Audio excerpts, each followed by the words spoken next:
سلامات دقيري دك تقراي كمل لهم دحلهم دك صندوق كمل لهم كلهم حجيت السي كما دك السي هذا نقرات كزارب دلي جنرال أندرسون تبهار سبعي نا أمريكا أم إثيوبيا بتشوف كم زنبرة بوليتي باي ذا واي يزيد سبعي أزي هرايلا he's the commander of US African Command أفريكوم تبهار نا أفريكا أغلى لا أمريكا إنترست تنزلوا أب ميليتري يكون أبقى ملتات مش أنا أتو حالات أخوين تمارسوا الله سبعين سلازي من تايم بتسينا إثيوبيا إثيوبيانز بقى مش بحر تسامي نا إثيوبيا بحر تسامي كانوا له حقيقة يبلو له تتعويتهم بعد شيء تشوفه تتصلي له بالله بحسوت كبير جرام يمكن زكجورو بار نربع تلقراتنا إثيوبيا بتزيد غيري هذا كاونتر تيروريزم the terrorist bahal activities of Hutus and then of Somalia Zolo Hutus of Yemen of Somalia the Muslim Al-Shabaab تراقب جميرة مالو بزبها اليوم نعوتات تقول خبر واحد كلته regional stability تمالت regional stability نايزوبانا رقعت زيتها مالتي أبع السودان زولو شكر أبع الصوماليا زولو شكر أبع الساوث السودان زولو شكر أبانا قانا وشتنا ولا حد نقاري الله بينزم فحنا إثيوبيا أنا إيرتريان بعلو لما أبتك أتنا كتير هرايدو نتي زوبا نمرققا سلامة ونمكبار السودات نخقو مس إثيوبيا تسكسارو قالوا سالساي high level meeting سجيري of course مس برايم مينستر تراخيبو at the same time دبا مس برهانو جراد ما تراخيبو إذا تدبا نحوارو كم يجرون كم زخصلو كم يجرون كسرهم كم زخولو نخوض تاتيب نزق دبرد ما أبي إثيوبيا تراح أخونن أب صوماليا تراخيبو له مستم كم يجرون له عدت يجرون له أب جيبوتي ونجرون له أب كينيا ونجرون له anyway نكلات الناس لزخونا مالتي نايت أفريقيا بار okay it's a disputed issue Ethiopia sea access desire ريحو أبدو إعلانتي ساتهم أتسيوبو Ethiopians أتسيوبو ناي بحر access مالت محلة في إمبر مونانا كير access to the sea باز خلق لهم سوي لنا بجيبوتي بصوماليا بكينيا بإثيوبيا بسودان الكوت صخوا لهم زي ناتاتهم السنة حق حساب زخبروا كذي سلازي أبزي إثيوبيا كم زلهم سمعت قالت تزاريبو رايدو أمريكا ما حتصير مرسيه هو أكسس بإثيوبيا أكسس يدلي peacefully حساب زخبرته بسلام حساب زخبرته ثمانية تيجي بسلام نمقبر ما بحقك تقولوا لك بقى كم زاروا مودي أما in fact بزح يعلنون بزعمو they focused exclusively on security issues without offering support for Ethiopia's sea access ambitions. Some the government will focus on security issues of the أود ما تقامت سلزخونة إثيوبيا نايشوف تحت عدي سلزخونة أود ما security كدلي مسوتوس رايد بس الشباب ذراهم نقراتهم سلزولو exclusively بيوت راحهم عليهم أبزقن بحرين إثيوبيا تبار peacefully نتقفوا إنا peaceful access دليلو بابا أزي بدي أنا مجمر هذا كيره هجي نزل فيديو تي أكس معكم إيه كغرباء أنت problem أقواني في النجن تزلعين عمالتي نسمع يوم موزي هجي نسمع يوم تايب لانو تسبعي أبزي أنا نستزارو تسبعي مثالي to this extent كيدوس تزاربوس ألو دو بريفينج كله نجدني تزارب علومه. It's great to be back in Ethiopia. So this is not my first time here. It's really exciting for me to be back. This is an important region, an important country to visit. So I'm happy to be here as the new AFRICOM commander. The whole reason I came here today is because we have shared threats. We understand that. I'm not new to this region. I understand what these issues are. And we're here to help empower our African partners to address these threats in a united way. هم دولة عايزي أو منطقة تريت صاروا نقولات لازم شكر of course terrorism زبهاري تنهوتو سبحان ملاك أبيهم دولة تريسي رايدو نايمن بزد ما الشباب زيتات تريت بار رايدو نقول لنا نيتيوبيان نعنا نيدو زولو okay. And if we can find that means, then we can make progress. During my visit, I had the opportunity to meet with your Prime Minister, Abiy Ahmed. We were able to discuss the common threats of transnational terrorism and look at how we can contribute to regional stability. This is terrorism and regional stability. terrorism ማለት ግብረ ሸበራውያን እሱታት ጥራሕዮም ዕሊሎ ግን በዓል ብርሃኑ ጁላ ትናይ ባሕሪ ሓቲቶም ነይሮም እንታይኦም ዝብሉ ዘሎ ንንግዲ ክንጥቀመሉ እንደሊና ንንግዲ ደኣ ሞመን ከልኪልኩም ስለምንታይ ደኣ ሕጂ ዓሰብ ናትና እዩ ዘይብሉ ኣብ ቅድሚኦም ደኣ ዘይብሉ.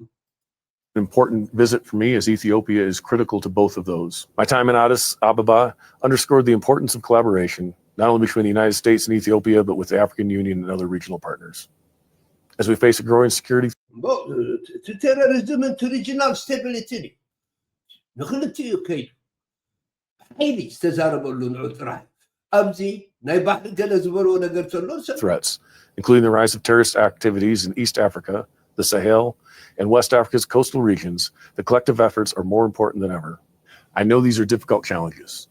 That's why I look to continue this dialogue with the leadership at both Ethiopia and the African Union. Ultimately, I believe together we can build a more prosperous and secure future for the United States, for Ethiopia, for Africa, and most importantly, for our children. تزاد لنا قرات تزاري ولا تايلو لو كاونتر تيروريزم نا غبره شبارا ين قرات تحدد بات ريجنال ستابيليتي نا سكيورتي نا تصطتا نا ريجن تقلالا ስለዚህ እዚ ሁሉ ላዕሊ ታሕቲ ዝብሎ ዘሎ ዋላ ሓንቲ ዋጋት ኢሎሞን የረባ ጁላት ባሕሪ ዝበሃል ንዑ ድማ ብሰላማዊ መንግስቲ መንገዲ ክትጥቀምሉ ንድግፈኩም እዮም ኢሎሞም እምበር ካሊእ ዝበልዎ ነገር ራይ እዛ ቪድዮ እዚኣ ተወፂኣ ፅቡቅ ተዘይወፂኣትለይ ግን ደቂረ ድሓን ንዑ ሰጊረ ካሊእ ነገር ክዛረብ ደልየ ሰብኣይ እዚ ኣብ ሶማልያውን ከይዲ እንታይ ክገብር ከይዱ ሶማልያ ኸይድና ንመርምሮ ደቂረ ሓደ to affirm US commitment, okay, to show continual support to Somalia.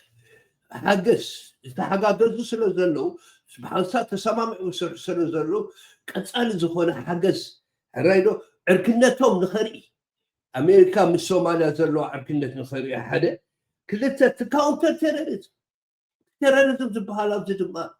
ناو اثيوبيا زخدو مخنيات ابز دما الله دقيره كميتبل قال صوماليا كده تهوتو زبحال ما across the street شو the Red Sea across the Indian Ocean زبحال الله توم صوماليا توم اب يمن زلو سبات ስለዚህ ابز دما كتحبابو يدلو صوماليا سلسته to assess the security issues not at all security issues قبل كله اتوب US نا US وتدرات اقول እሳቶም ሶማሊያ አንፃር አልሸባብ ዝበሃል ስለዚ እንታይ ይገብሩ ኣለዉ ንዑ ድማ ክሪኦ ማለት እዩ ራይዶ ኣብዚ ግን ኤሪትራ ረብሓ ኣለዋ ዶ ኦፍኮርስ ኣለዋ ምክንያቱ ንሕና ነሰልጥን ኢና ናይ ሶማልያ ወታደራት ኣብዚ ምስ ኣሜሪካንስ ንቃየድ ኢና ከመይ ጌርና እቲ ፖለቲካ ንፃወቶ እዩ እምበር ንቃየድ ኢና ናይ ሴኪሪቲ ናይ ሶማልያ ኣብኡ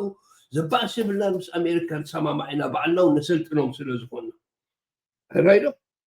counter terrorism ዝበሃል ድማ ንሕና ኤርትራውያን terrorism ዝበሃል ሰፖርት ጌርና ይንፈልጥን ኣብዚ ፕሮብለም የብሎም ኣሜሪካ ብሳ ቶም የብሎም and then of course ከምቲ ኣብ ኢትዮጵያ ዝገበርዎ ምሶም ሊደርስ ተራኺቦም ምስ ማሕሙድ ተራኺቦም ምስ ናቱ ኦፊሻልስ ተራኺቦም ምስ ፕሬዚደንት ማለት ናይ ሶማልያ ራይዶ and then ናይ ኣፍሪካ Union Support and Stabilization Commission ዝበሃል ኣሎ ኣብ ሶማልያ ጠጠው ዝበለ ኣፍሪካ ዩኒየን ካብ ኣፍሪካን ዝተዋፅኡ ወታደራት ንዓታቶም ድማ ዝሪእሉ ኩነታት ተፈጢሩ ማለት እዩ ራይዶ نو مالتي تراخيهم مستم مراحت خوينهم افافنت وسيدو حبريت وسيدو مالتي هر مجرش to discuss future cooperation focused on strength and security cooperation هم تنايك اي بحر security بتعمل اشاغلون بزي الشباب قالوا بنتي دما معات عينت ناي راديكال عربات አለው ዝናይ ፓለስቲና ነገራት አለው በዚ ድማ ናይ ዘምሁቱስ ስለዚህ ሴኩሪቲ እዚ ድማ ልክ ምስ ኢትዮጵያ ተገዲሶም ከም ዝተዛራረቡ ኣብዚ ድማ ናይ ሴኩሪቲ ኮኦፐሬሽን ራይዶ ኣብ ሴኩሪቲ እሺ ተመጣኻ ኤሪትሪያ ድማ ሓሪፍ ፖዚሽን ኣለና ምስ ሶማልያ ናይ ሶማልያ ሴኩሪቲ ስለንደሊ هلاله ምስ ኣቶም ዝገብሮ ዘሎ ልምምዳት ናይ ወትድርና እዚታት ኩሉ ንሶማልያ ንኸጣጥሕዋ ንሕና እውን ስለንደልዮ ኣብዚ ሰባሰብና ደገይረ ድሓር መጨረሻ ኣብ ጅቡቲ እውን ከይድሎ ንዘድልዮ ነገር እንደን ኦፍ ኮርስ ናብ ኬንያ ድማ ከይድሎ ናብ ሩጡ ኩሉ ነገር ስቴብላይዝ ክገብሮ ኣብቲ ሪጅን ኣብዚ ግን ረባሽ ኮይኑ ተረኪቡ ዘሎ ዓብዪ እዩ እምበር ካሊእ ሰብ የለን እየ ዝብሎ እዚ ንባዕሰብ ሃብዎ ዶ ገለኢሉ ዶ ሓጊዙ ዶ ኣሜሪካ ዝበሃል ሓሶት ምዃኑ ድማ ከም ናይ ኢትዮጵያንስ ሚድያ ከቕርበልኩም እየ ብኣጌርና ንዛዝማና ኢሎም ፕሊዝ ኣይትረስዑ ስፖርት ምግባር ዝሻለል እዚ ላይክ ዲስትሪቢዩት ምግባር ኣይትረስዑ ዘምፅኦ ሓሳብ ቁም ነገራት ኢለ ዘምፅኦ ኣይትርእይዎን ኣለኹም ግን ንሃገርኩም ተሓሊት ተኾንኩም ስትራቴጂክ ቲንከርስ ተኾንኩም ክትርእይዎ የተሓሳስበኩም እሞ እስኪ ኣብዚ እንታይ ይብሉ ኣለዉ ኢትዮጵያንስ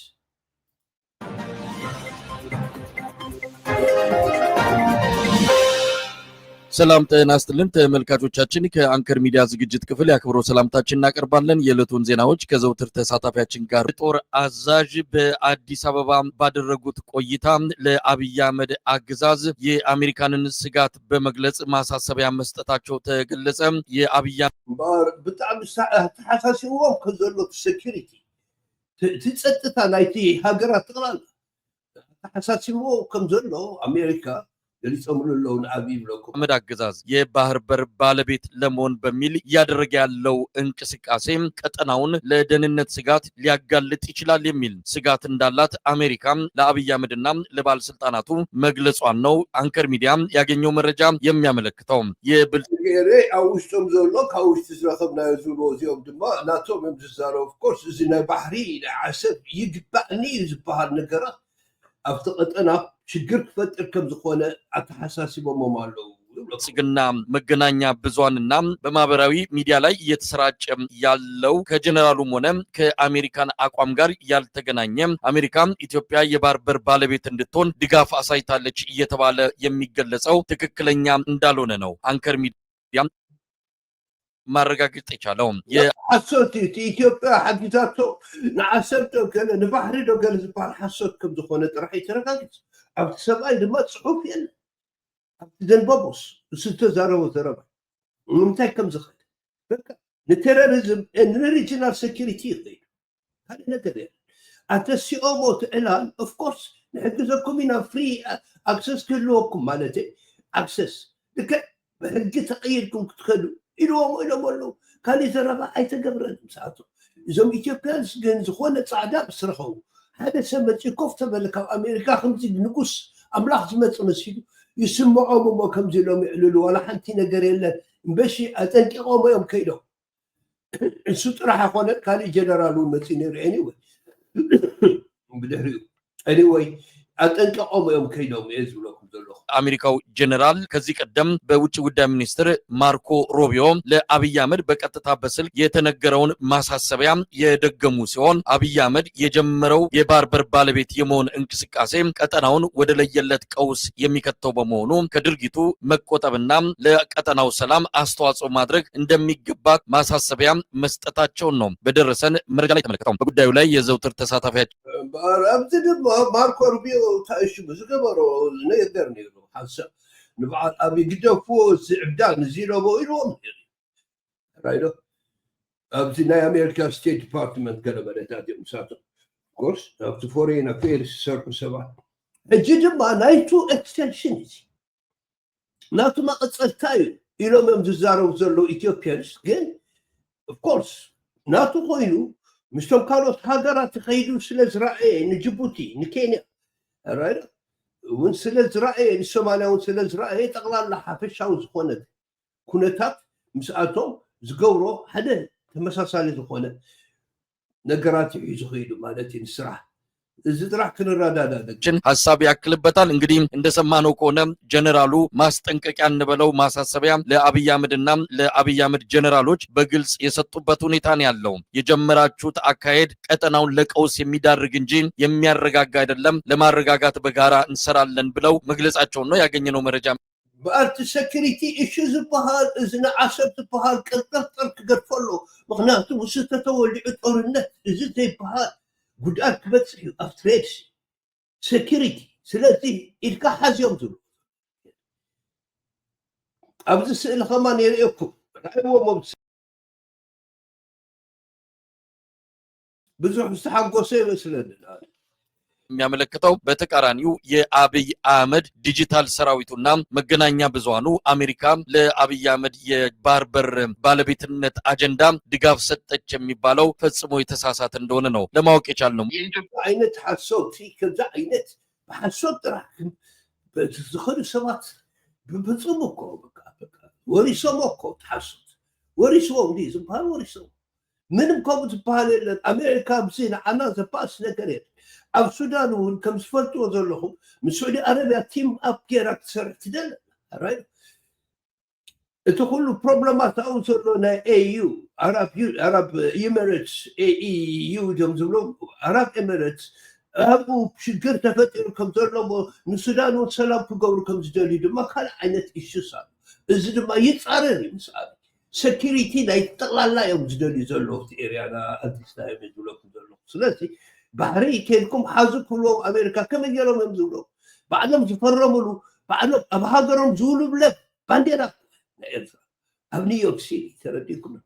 ኢትዮጵያ መንግስት በምስራቅ አፍሪካ እየፈጠረ ያለውን አጠቃላይ ዘርፈ ብዙ የቀጠና አለመረጋጋት ዋነኛ ምንጭ እንደሆነ የምዕራብ ሀገሮች አሁን እየተረዱት ያሉ ይመስለኛል። ምክንያቱም ሁሉም ተረዲዎ አብይ ፕሮብለም ከም ዝኾነ ተሰፈር ጠቅላላ ጀነራል ዳግላስ አንደርሰን የሚባሉ የአሜሪካን አፍሪካን ወታደራዊ ኮማንደር አዛዥ ሌላ ነገር አይደለም የተነጋገሩት። ኢትዮጵያ በምስራቅ አፍሪካ በተለይ በጎረቤቶቿ አጠቃላይ በዙሪያ በሚገኙ ጎረቤቶች በተለይ በዋናነት በሰሜን ሱዳን እያደረገች ያለችው አንዱን ወገን ደግፎ አንዱ ወገን እንዲመታ ለማድረግ ከፍተኛ እንቅስቃሴ እያደረገች ነው። ራሷን በቀጥታ ኢትዮጵያ ወደብ ያስፈልገኛል በማለት ወብሰሜን ሱዳን ትገብሮ ዘላ ሕጂ ምስ አፍሪካ አረብ ተሻሪካ አሜሪካ ነዚህ ውጠጠው ተብሎ ኢትዮጵያ ይደላል እንተ ሳዑዲ ዓረብያ ኮይኑ ንሶብ ንሱዳን ከዳላድላ ናይ በሓቂ ድሌት ኣሎ ዋላ እኳ አልቡርሃን እቲ አሜሪካ ሰብ ዝበልዎ ነገራት ኣይንቕበሎን ኢሉ ተሎ ንሓዋሩ ግን ምናልባት ክቕበሎውን እንተ ቅፂሎምሉ ብሓቂ ስለዚ ኣብኡ ድማ ኢድ ስለ ዘሎ ኣብይ ግደፍ ክብልዎ ናይ ግድን እዩ በዝተንታናይ ወታደራዊ ጉልበታ ብቻ ተመክታ የኤርትራን መንግስት ላይ አሰራጮች ያሉት መረጃ ምዕራባውያን እያሳሰባቸው የመጣ ይመስለኛል። በዋነኝነት ይህ ጀነራል የመጣው ከዚህ በፊት የውጭ ጉዳይ ሚኒስትር ወይም የአሜሪካን ስቴት ዲፓርትመንት ኃላፊ ስልክ ደውሎ ለጠቅላይ ሚኒስትሩ በቀጥታ በምስራቅ አፍሪካ ወይም በሀገሪቱ እየፈጸምከው ያለው አጠቃላይ ዘርፈ ብዙ የቀጠና መናጋት ትክክል አይደለም በማለት ከዚህ ድርጊት እንዲታቀብ በማለት ማስጠንቀቂያ ሰጠውት ነበር። ይሄን ማርኮ ሩቢዮ ይህዎ ነይሩ ማስጠንቀቂያ ተጠንቀቅ ትትገብሮ ዘለካ ዘረባ مفرحة مس إيرتراوي زوات كافون أنا ونعين فوتو دي لا إلهم نجيرهم وكم زنبرو يزحبر زلوا زود ማስጠንቀቂያ አጠናክሮ ለመቀጠል ነው የመጣው። እንዲያውም በቀጥታ እኛ እንደሰማነው ከሆነ እኚህ የወታደራዊ ጀነራል በቀጠናው መረጋጋት ላይ ኢትዮጵያ አሉታዊ ተጽዕኖ እየፈጠረች ስለሆነ ከዚህ ድርጊታችሁ እንድትታቀቡ በማለት በቀጥታ ትዕዛዝ እንደሰጡና በቀጠናው አለመረጋጋት እየፈጸሙ ያሉትን አሉታዊ ተጽዕኖ በተመለከተ የአሜሪካ መንግስት ከዚህ ድርጊቱ የኢትዮጵያ መንግስት ማይታቀብ ከሆነ መልካም የሆነውን የኢትዮጵያና የአሜሪካ ግንኙነት አሉታዊ ተጽዕኖ ሊፈጥር እንደሚችል በማለት ማሳሰቢያ ሰጥተዋል። በእርግጥ የብልጽግና ዲጂታል ኦፍ ኮርስ በቃ ተሐሳስበው ማለት ነው ክትንቆ ሴኩሪቲ ዝበሃል ኢሹ ብጣዕሚ ክሪሻል አሜሪካ ካሊ ረብሻ አይደለም ማፍትር እሺ ደገ እዚታት ክንሳቶም ከም ካሊ ገረማ አሪቦ ሰራዊት ዘምተዋል ማለት በሚያስችል ደረጃ የኢትዮጵያ መንግስት ከአሜሪካ መንግስት ወደብን በተመለከተ ድጋፍ አገኘ በማለት አየር ምድሩ ሞልተውት ነው የሚገኙት። ይህን አይደለም ሊሉ የሚችሉት። አንደኛ ያችኛውም ሀገር ሉዓላዊ ሀገር ነች። ሌላ ሶስተኛ አካል ይህን ነገር ደግፎ ጣልቃ ገብቶ አንተ ይህን ስጥ አንተ ይህን ቀማ ብሎ ድጋፍ ሊሰጥ አይችልም። ነገር ሰለስቴን ሀገራት አሜሪካ፣ ኤሪትሪያ፣ ኢትዮጵያ ሓደ ህግ ስለዚህ ማንም ሰብ መፅኡ ኣብ ክልተ ሃገራት ውሽጢ ዓለም ዝፈልጠን ክልተ ሃገራት ውሽጢ መፅኡ ናተይ ከምዚ ዝደሊ ክብል ኣይኽእልን። ሓደ እዚ እቲ ምክንያት ከምኡ ዓይነት ሓሻ ዝኾነ ፖለቲካ ክፃወቱ ዘይኽእሉሉ ምክንያት አሜሪካውያን ግን የኢትዮጵያ መንግስት አሁን እየተከተለ ያለው ዞሮ የምዕራብ ሀገሮችንም በከፍተኛ ደረጃ የሚጎዳ መሆኑ አውቀው አሁን እግራቸውን ወደ ኢትዮጵያ በተደጋጋሚ እየመጡ በርካታ ወታደራዊ አዛዦችም የፖለቲካ አመራሮችም እየመጡ ከወታደራዊ አዛዦችና ከፖለቲካ አመራሮች ጋር ውይይት እያደረጉ እንደሆነና ስጋት እንደተፈጠረባቸውም ጭምር ነው የጠቀሱት። በወደብ ጉዳይ የኢትዮጵያ